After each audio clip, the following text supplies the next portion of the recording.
8:43 en el territorio continental ecuatoriano, buscando la verdad en la revista de opinión Democracia. Queremos saludar a la superintendenta de Economía Popular y Solidaria, Margarita Hernández. Le hemos convidado a un diálogo a propósito de las acciones que cumple esta institución y que presenta la norma para la administración de riesgo ambiental y social en el sector financiero, popular y solidario. ¿Cómo se va a desarrollar esta norma dentro de la administración? Muy buen día. Buenos días, señor Rivadeneira, a usted y a todos quienes escuchan este espacio. La Superintendencia de Economía Popular y Solidaria tiene un compromiso no solo con el control y la supervisión de las cooperativas de ahorro y crédito y las mutualistas de ahorro y crédito para la vivienda que conforman el sector financiero popular y solidario, sino también con apalancar un robusto y correcto cumplimiento de los principios de la economía social y solidaria a través de una adecuada gestión normativa. Y en esa iniciativa hemos visto necesario implementar una norma de control para la administración de riesgo ambiental y social en las entidades del sector financiero popular y solidario, que permite implementar sistemas de análisis de riesgos ambientales y sociales en los créditos que otorgan las entidades del sector. Estos sistemas se conocen generalmente como SARAs y lo que buscan es precisamente concientizar y gestionar una relación adecuada con el medio ambiente como un socio estratégico dentro de esta relación que ya existe entre el socio y la entidad el momento de colocar el crédito. Es decir, replantear la perspectiva desde un punto de vista de sostenibilidad y sustentabilidad para que los productos y servicios financieros se vuelvan una herramienta adicional para paliar, para reducir los efectos del cambio climático que, como para todos es evidente, ya afectan no solo a nuestro país, sino al planeta entero. ¿Qué implica esta norma de control para la administración de riesgo ambiental? Lo que busca la norma es precisamente que se entienda cuál es el impacto que puede tener en la operación crediticia o en la gestión de intermediación financiera el riesgo que se corre en relación con la gestión que se está financiando. Me voy a explicar mejor. Por ejemplo, temas que tienen que ver con el potencial de las finanzas sostenibles para mitigar efectos puntuales del cambio climático, como el reducir las emisiones de carbono, o el mitigar actividades agrícolas que puedan estar perjudicando o aumentando temas en relación con el cambio climático o la deforestación.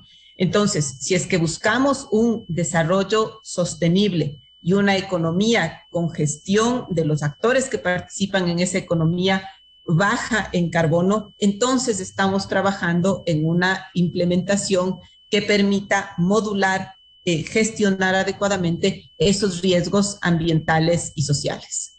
¿Cómo se va a sociabilizar esta norma a fin de que permita la concienciación de temas tan importantes como el riesgo ambiental? Lo que la Superintendencia de Economía Popular y Solidaria hace es trabajar en conjunto no solo con las entidades que forman parte del sector controlado y sus organismos de integración, sino también con actores estratégicos, en el caso particular de esta norma, con la Alianza para la Inclusión Financiera, AFI, y el Programa de Naciones Unidas para el Desarrollo, PNUD. Ambos lo que hacen es apuntalar, apalancar, enriquecer el trabajo técnico que se hace desde la Superintendencia de Economía Popular y Solidaria, precisamente para la gestión de la norma y su posterior aplicación. Lo más importante es esta segunda parte, porque una norma adecuadamente estructurada como es la que estamos presentando debe implementarse de manera correcta en el sector, y ahí los organismos de integración y las propias cooperativas y mutualistas tienen un rol fundamental. En este círculo virtuoso, los aliados estratégicos, el supervisor y las entidades tienen la oportunidad no solo de aplicar efectivamente esta norma, mitigando los riesgos ambientales y sociales en la aplicación de los productos de crédito que ofrecen, sino que además logran abrir espacios como por ejemplo de financiamiento internacional, que hacen que estas entidades puedan hacerse visibles a actores que tienen recursos que precisamente buscan este tipo de gestión financiera. ¿Cómo debe ser la administración del riesgo social y ambiental en las entidades financieras de la economía popular y solidaria? Yo creo, señor Rivadeneira, que hay una palabra que engloba todo y es responsable.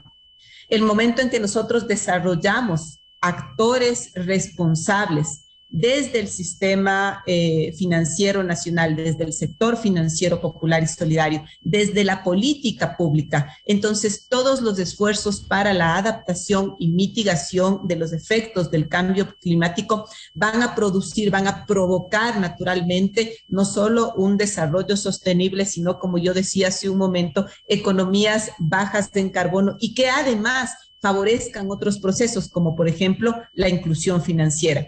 Ahí, en esta ecuación, el marco regulatorio adecuado es fundamental y estratégico, y es por eso que hemos buscado un espacio precisamente en este momento. La próxima semana, el Ecuador va a recibir 80 miembros de la Alianza para la Inclusión Financiera entre controladores y reguladores de entidades del sistema financiero de África, Europa y América Central, que serán recibidos por la Superintendencia de Economía Popular y Solidaria, que como mencioné también es miembro de AFI, en el ámbito de una reunión de trabajo para discutir finanzas verdes inclusivas y estrategias de inclusión financiera. Dentro de este contexto se presentará la norma y además se presentarán casos ya de entidades del sector financiero popular y solidario que tienen buenas prácticas en estas materias. ¿Y cómo funcionará la implementación del sistema de análisis de riesgos ambientales y sociales en los créditos? Lo que tenemos que hacer es procurar que las entidades de todos los segmentos vayan familiarizándose con las normas y a través de esa familiarización vayan implementando un cumplimiento que en el caso de esta norma en particular es obligatoria para todos los segmentos. Ahí quisiera yo hacer un paréntesis que es muy importante para entender la dinámica del sector que controla la Superintendencia de Economía Popular y Solidaria. Las cooperativas y mutualistas están divididas en segmentos según sus activos. Nosotros tenemos con corte a febrero de este año 481 entidades que conforman el sector financiero popular y solidaria, que están divididos en 5 segmentos. Las más grandes, las del segmento 1, tienen activos que superan los 80 millones de dólares. Las más pequeñas, las del segmento 5, activos inferiores a $1 millón. Por supuesto, las capacidades de gestión y de inversión, de operatividad entre estas cooperativas de los segmentos más grandes y las de los segmentos más pequeños tienen brechas muy grandes. Sin embargo, hemos visto desde la dinámica de aplicación de esta normativa la posibilidad efectiva de que todas las entidades trabajen para poder aplicar la norma. ¿Y esto por qué? Porque el sector financiero popular y solidario tiene puntos de atención especialmente en los cantones con mayores niveles de ruralidad del país. Y es ahí donde mitigar ciertos efectos del cambio climático o generar políticas favorables con el medio ambiente puede tener un efecto que es muchísimo más vinculante y más favorecedor para los fines que se buscan, especialmente en el corto y el mediano plazo, que lo que pueden tener otras políticas o gestiones desde los intermediarios financieros. La implementación de esta norma buscará y cómo piensan lograr la concienciación y el cambio de los paradigmas actuales, por ejemplo, el que se contempla al medio ambiente como un socio y no solo como un elemento de explotación. Ahí hay un tema muy interesante, señor Rivadeneira, y es precisamente el de la naturaleza de las entidades y las organizaciones que controla la Superintendencia de Economía Popular y Solidaria. Precisamente porque estas organizaciones, en su naturaleza, en su ADN, si lo queremos decir así, se regulan por los principios de la economía popular y solidaria y los principios del cooperativismo. Y estos principios ya contienen esta dinámica, es decir, el trabajo de concientización en realidad es la reafirmación de estos principios rectores de las organizaciones y las entidades de la economía popular y solidaria. Por ejemplo, el séptimo principio de la EPS es precisamente la responsabilidad social y ambiental. Y el séptimo principio del cooperativismo es el compromiso con la comunidad. Por lo tanto, estos dos pilares son fundamentales para el desarrollo de una estrategia que nos permita llegar al cumplimiento efectivo de estos fines. Y podemos mencionar otros, ¿no es cierto? Como por ejemplo, cuando hablamos de finanzas sostenibles, que sean además inclusivas y que por supuesto esta gestión de inclusión financiera se haga con perspectiva de género, tenemos que mirar a la equidad de género, que también es un principio de la economía popular y solidaria. En este evento que será a partir del 9 de mayo, ¿va a participar la Alianza para la Inclusión Financiera y también el PNUD? Así es. El evento es precisamente, como yo mencionaba hace un momento, una reunión de trabajo de la Alianza para la Inclusión Financiera, de la cual la Superintendencia de Economía Popular y Solidaria es miembro desde el 2019. En el trabajo de estos días, desde el 9 hasta el 12 de mayo próximo, habrá distintos espacios de discusión, no solo de estos temas en particular relacionados con las finanzas sostenibles, sino también temas relacionados con inclusión financiera. Lo importante de este espacio es, como se mencionaba hace un momento, no solo que participan miembros de AFI, de África, Europa y América Central, sino que la superintendencia tiene la oportunidad de mostrar los avances del trabajo que se ha hecho durante estos años de pertenencia a AFI y de compromiso de la Superintendencia de Economía Popular y Solidaria con las finanzas sostenibles, inclusivas y con perspectiva de género.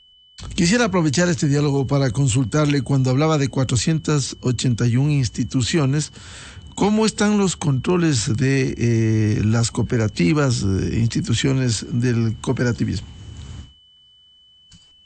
La Superintendencia de Economía Popular y Solidaria tiene un sistema de supervisión basado en riesgos con una metodología que permite lo que hemos visto durante estos años. La Superintendencia está cumpliendo 10 años de existencia. Y en estos 10 años, el crecimiento del sector y el fortalecimiento del sector se pueden ver a través de los indicadores. Con corte a la misma fecha, a febrero de este año, los activos del sector superan los 22.000 millones de dólares. Su cartera de crédito llega a casi 15.500 millones de dólares y tiene depósitos por más de 17.800 millones de dólares. Ocupa un tercio del sistema financiero nacional. Pero más allá de esta foto de los indicadores, hablemos del crecimiento, de lo que han significado estos 10 años de supervisión y control para el sector. Y el sector ha ido creciendo en activos desde que existe la superintendencia hasta en el 2012, con corte a diciembre del 2012 hasta diciembre del 2021, ha crecido 257% en activos, 296% en depósitos, 210% en cartera de crédito y 78% en certificados de aportación, que es el pago que hace, el vínculo que hace con un aporte al patrimonio de la entidad la persona que desea hacerse socio. En este momento tenemos más de 8.700.000 certificados de aportación, detrás de los cuales hay más de 5.100.000 personas. Esto es importante si es que uno piensa no solo la porción que estas personas representan de la población en edad de trabajar, por ejemplo, sino también las características sociodemográficas de los socios de las cooperativas que reciben operaciones de crédito. Y entonces el potencial de estas entidades para favorecer procesos de finanzas sostenibles e inclusivas es enorme. Y ahí es donde la superintendencia ha visto esta oportunidad de trabajar para favorecer ya no solo el cumplimiento efectivo de estos principios de la economía social y solidaria y del cooperativismo que mencionábamos, sino además objetivos de desarrollo sostenible de la Agenda 2030 con los que la superintendencia está comprometida y que se comparten además con otros actores como los reguladores y controladores que acompañan a la superintendencia, que es anfitriona de este evento, la próxima semana. Por las cifras que usted nos ha ilustrado, muy importantes, con mayor razón una visión desde afuera que los controles deben ser absolutamente rigurosos. Cuando hablamos de 17.800 millones en depósitos, es una cifra enorme. 5.100.000 personas vinculadas a esto. Es decir, aquí hay una enorme responsabilidad en un sistema que en el pasado, no hablo de hoy, antes de este esquema, en el pasado fue muy difícil controlar a las cooperativas y por ello sucedió lo que ocurrió hace al menos un par de décadas. Esto permite que esos controles cada vez sean más rigurosos en un sistema de riesgo, señor superintendente. Así es, señor Rivadeneira, y no solo más riguroso, no pensemos solamente que el control se favorece con la rigurosidad, entendamos que además se va generando a través del control y la supervisión una cultura de cumplimiento. Y si estos controles rigurosos y metódicos con una estructura adecuada desde el punto de vista institucional para la gestión de la supervisión se acompaña de un marco normativo adecuado, eficiente y que se ajuste oportunamente a las necesidades del sector, entonces estas tres cosas van a favorecer lo que vemos, un robustecimiento ya no solo de las entidades como tales, sino por supuesto de los servicios financieros que estas entidades brindan. Y ahí es donde queremos trabajar. Ese es el compromiso de la Superintendencia de Economía Popular y Solidaria con los socios del sector, que estas entidades favorecidas por el control y la supervisión, apalancadas en una normativa adecuada y que han generado una correcta cultura de cumplimiento, salvaguarden adecuadamente los intereses de esos depositantes que además, no hay que olvidar, son socios de las entidades y como tales son sus dueños. En esta estructura, en la de la economía popular y solidaria, hay una participación muy importante de los socios dentro del control y la administración de las entidades. Los socios participan en la asamblea, que es el órgano principal de decisión de la cooperativa y de la mutualista. Además, esos socios conforman el consejo de administración y el consejo de vigilancia. El presidente del consejo de administración es presidente de la cooperativa en su calidad de socio y ese mismo consejo nombra al gerente y toda esta estructura controla y supervisa lo que hace la administración y se controla y se supervisa de manera cruzada. Entonces, tenemos varios elementos, varias capas, si es que es posible verlo así, de control interno y externo para las entidades, lo cual permite que este robustecimiento no solo muestre los números que muestra, sino también favorezca la confianza de quienes cada vez más piensan en el sector financiero popular y solidario para vincularse con el sistema financiero nacional. Por los últimos hechos ilegales, al margen de este sistema, las cooperativas también deberán estar muy atentas para evitar que quienes captan dinero de manera ilegal pudieran ingresar al sistema controlado de cooperativas y entidades financieras bajo supervisión. Yo creo que ahí, por supuesto, pero ahí hay que pensar en todo lo que significa la institucionalidad que está alrededor del sistema financiero nacional en general y del sector financiero popular y solidario en particular. Por ejemplo, el tema de los controles que se hacen para lo que es lavado de activos. Entonces, una gestión eficiente de determinadas políticas, como la política Conoce a tu cliente, por ejemplo, va a ir sirviendo de tamiz, filtrando ciertas posibilidades de intromisión, digámoslo así, o de participación de determinadas actividades en las que son propias del sistema financiero nacional y del sector financiero popular y solidario de manera particular. Y ahí nuevamente viene la misma dinámica de la que hablábamos hace un momento, ¿no es cierto? Momentos que usted mencionaba antes, tiempos en los que no había normativa para todas las cooperativas o no había norma que se les pueda exigir a todas las cooperativas respecto de materias como el lavado de activos, hicieron que estos sistemas sean muy vulnerables. ¿Qué es lo que tenemos ahora? Un sistema que ya tiene una normativa integral, un supervisor, una estructura de control y supervisión, un cumplimiento normativo adecuado, y todo esto va favoreciendo que cada vez más las entidades estén protegidas, ¿no es cierto?, de ciertos riesgos.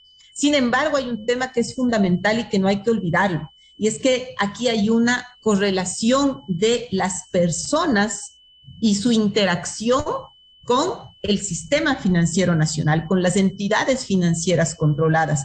Y entonces ahí hay un elemento que no tenemos que olvidar, y es la educación financiera. Con educación financiera podemos evitar de una manera complementaria, no solo blindando el sistema financiero, sino también educando a las personas que participan, que conviven con él, para que entiendan, analicen y puedan estar claros de lo que estos intermediarios financieros ilegales hacen y lo que significa transar con ellos. Y no solo es el captador ilegal. Nosotros hemos visto una proliferación importante y preocupante, por ejemplo, de ofertas a través del Internet, de páginas web que se crean para colocar créditos supuestamente en condiciones muy favorables a cambio de un pago inicial. Entonces, todas estas dinámicas nos tienen que levantar alertas para poder darle a la población información, insisto, a través de una estructura adecuada y eficiente de educación financiera que le permita resistirse, frenarse ante lo que podría ser la tentación de un crédito con un interés extremadamente conveniente en montos aparentemente muy importantes, o de una captación que pague intereses excesivamente provechosos para quien va a hacer el depósito. Bien, muchas gracias por atender y responder estas inquietudes a la Superintendenta de Economía Popular y Solidaria, Margarita Hernández.